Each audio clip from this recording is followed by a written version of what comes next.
Hi, I'm Clayton Gullett, and today we're touring the Automation Building, located in Lexington, Kentucky.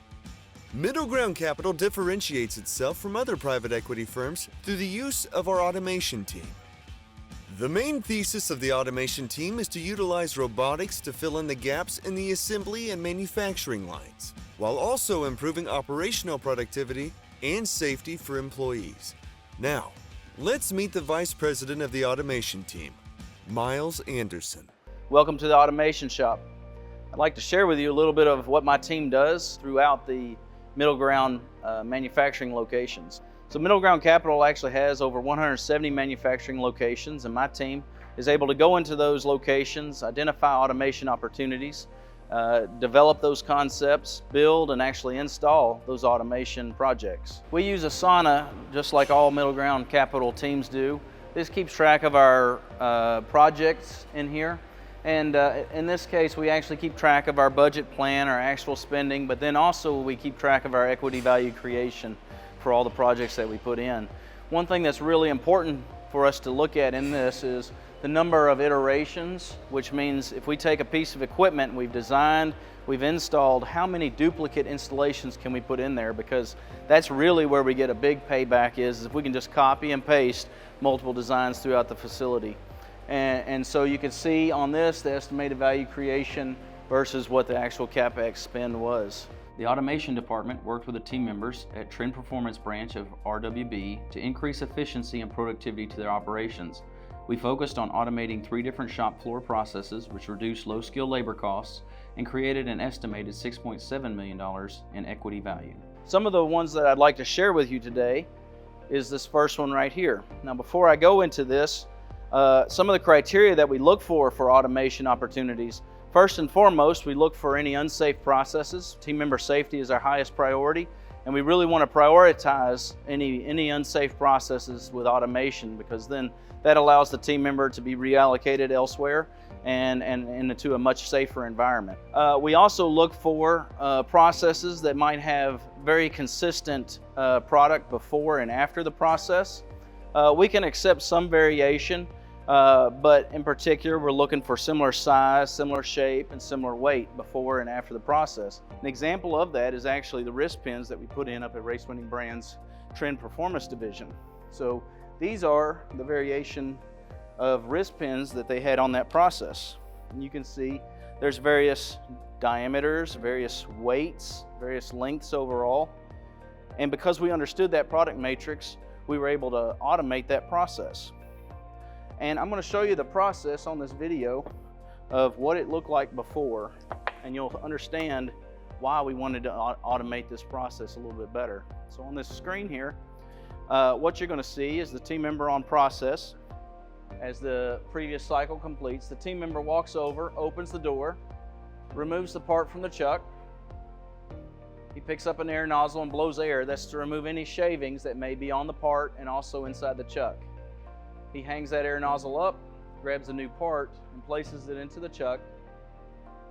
He then closes the door and pushes the start button, and then he stands there and waits. And there's a lot of waste there, right? In Toyota terms, we call that muda. And we identify this waste because we could actually automate this process, and instead of having to pay a team member to stand there in front of that process, we could reallocate this team member to a process that requires maybe a upskill opportunity for him, something that's more fulfilling for his role there. So this was a great opportunity from that perspective to actually save wasted effort and time. One of the things that my team does when we identify a process like this is we actually go and talk to the team members, talk to the team leaders, understand what the standardized work processes are. We also video the process, take all the relevant measurements necessary. But one of the key things that we also do is we actually go online, on process, to run that process.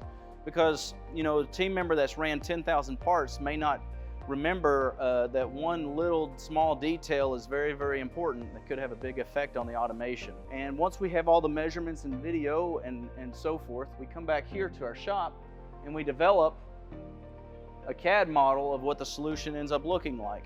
As you can see, this is what the 3D model of that CNC lathe and robotic system looks like. We actually use a pedestal mounted system with a Denso robotic on top of it.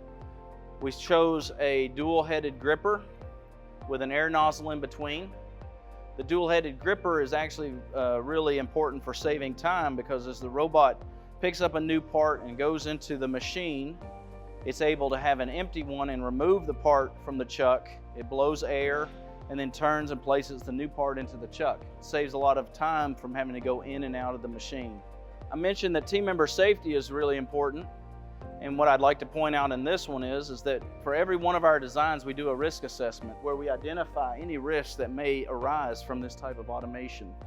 From that risk analysis, we actually identified that this robot, we needed to have safety area scanners on it. And so those area scanners are actually mounted onto the pedestals that the robot and the tray is on. So we have 360 degrees of coverage all around this machine to ensure that that no team members are able to get into a danger zone or dangerous location. A few other things that I want to point out when we are designing for a process, we also keep in mind design for manufacturing. We want to be able to swap out new trays very quickly, and so we designed a dolly system with a bed of rollers on it where we can prep a new tray offline, and then once the robot has completed its process, we're able to push the dolly in, remove the completed tray, slide the dolly down, and push a new tray on and push start. It really reduces wasted time that way in the process. This ended up being a very successful project, and I'm going to share the video with you now of the after implementation. So here you can see the robot is approaching the CNC lathe. It opens the door with a pneumatic cylinder. It's going to enter into the CNC lathe and blow air to remove any of those chips. It'll then rotate down so that the empty gripper removes the part from the chuck. It's going to blow air into the chuck to make sure that any chips that may be deep down in that chuck are removed. And then it's going to rotate and insert the new part into the chuck. The robot's going to then exit the CNC lathe. The door is going to close automatically, and the process begins. Now, one thing that you see here, the robot is going to this station that's on the side. This is actually called the flipping station. Its intention is to flip the part 180 degrees. That's because both sides of these parts ended up needing to be cut.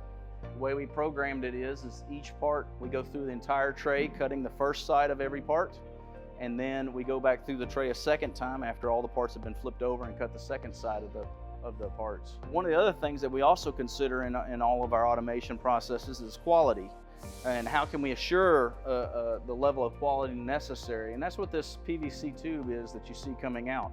So we actually kick every first and every 10th part out for inspection by a team leader to ensure that we're not making bad product as it goes out the door. By automating this process, Trend Performance is now able to produce parts on second shift when they previously couldn't due to staffing constraints. The CapEx for this project was $100,000, but is forecast to create $1.27 million of equity value.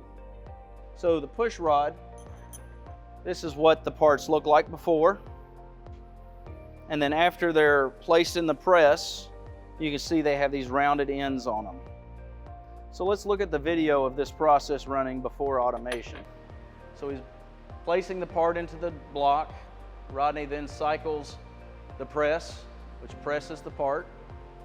When the press opens, Rodney uses this little rake to remove the part, inspect it, and then places it into the exit bin. So when we automated this one, we actually didn't use a robotic solution. We found that a non-robotic solution was just as effective and a lot cheaper. And that is going to be this process. So here, what you're going to see, it's kind of the reverse of a Hungry Hippo game, the kids' Hungry Hippo game, where the part is brought out, placed into the die, the Hungry Hippo goes back away, and then after the part's pressed, the two duck bills come in and remove the part out of the press. So you can see that's a very effective method, very efficient, and we are actually able to save quite a bit of cost by implementing this style of automation. We introduced 4 of these push rod machines to the shop floor. Now one team member can oversee these 4 processes, where previously each process would have required a team member to operate. This opens up those team members to focus their attention on other responsibilities around the shop floor. Each machine costs $35,000, but the equity value created is estimated at $4.4 million. Another one that I would like to share with you is actually the annealing process up there. So what you're going to see here, a team member on process, and she's making push rods. And these push rods have to be heated up to approximately 1,000 degrees and actually changes the metallic properties of the part. She then places it upside down into a wire rack for cooling, and then picks up the new part, places it in there. So a few things about this process that we really wanted to be aware of is, you see that she's holding the part in her hands and it's being heated, so that's a safety concern. Also, this is an induction heater. She cycles that through her foot pedal down there. When we look at the product going through this process, it's very consistent. It's slightly different length for various products, but overall we can accommodate those variations. And so when we automate this process, we actually used what we call our standard Cobot dolly. Again, team member safety, we have area scanners covering all the way around this dolly. This Cobot dolly, you can see, places it into the induction heater. The part is heated. Actually, there's a little bit of oil burning off. The robot then goes over, places it on the exit conveyor. This is a walking conveyor style, where all the parts shift down one position and the last part that's cool to the touch falls off into the packaging bin.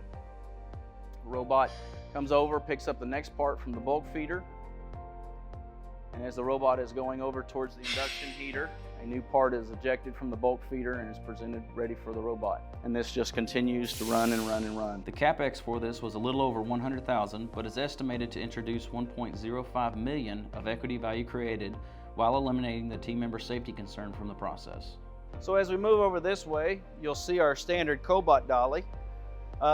It's made out of extruded aluminum. It has a notchy Cobot sitting on top of it. Some of the features that really make this as versatile as it is revolve around the special casters that we have. These casters are very durable, but they also have a ratcheting system for the stoppers.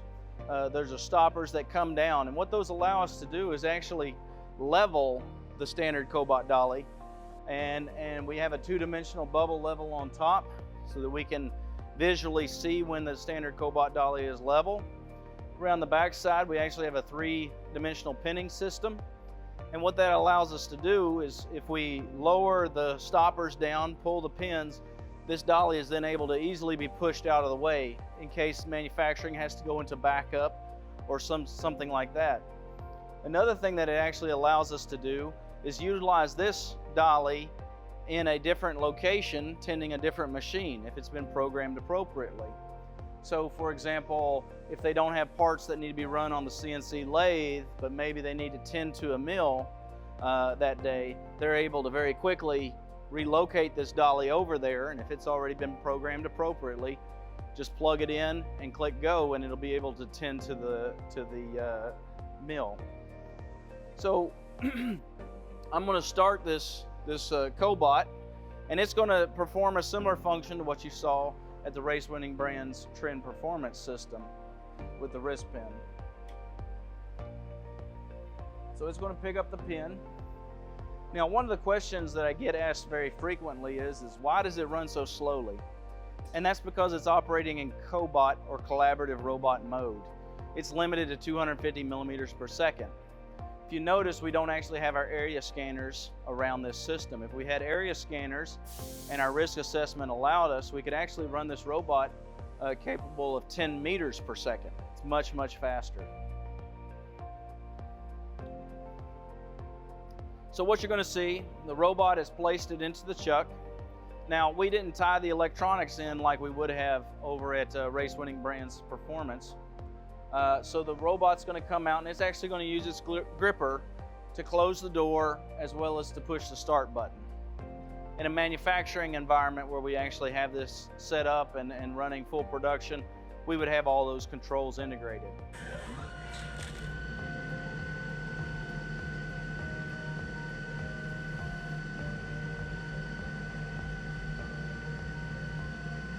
One other thing that I'll point out is that since we don't have the integration between the CNC lathe and the Cobot dolly, once the CNC lathe process completes, the robot is going to sit there outside the door for approximately 8 seconds, and that's just a simple timeout.